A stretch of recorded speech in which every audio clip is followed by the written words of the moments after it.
بسم اللہ الرحمن الرحیم۔ السلام علیکم ورحمۃ اللہ وبرکاتہ۔ سیدنا جابر رضی اللہ تعالی عنہ بیان کرتے ہیں کہ رسول اللہ صلی اللہ علیہ وآلہ وسلم نے فرمایا، اللہ کے ہاں محبوب کھانا وہ ہے جس کو کھانے والے زیادہ ہوں۔ دوستو، اس کا مطلب یہ ہے کہ بڑے برتنوں میں مل بیٹھ کر کھانا یہ شریعت کا مطلوب ہے۔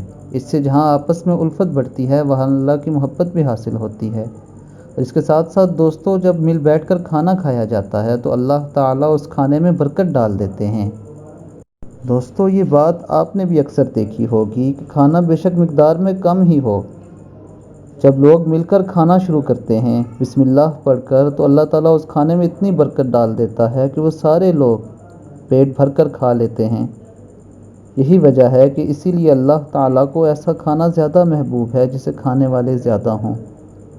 اللہ تعالیٰ ہمیں بھی اپنے ساتھ کھانے میں دوسرے لوگوں کو شریک کرنے کی توفیق عطا فرمائے اور نبی اکرم صلی اللہ علیہ وآلہ وسلم کے فرمان پر عمل کی بھی توفیق دے۔ اب تک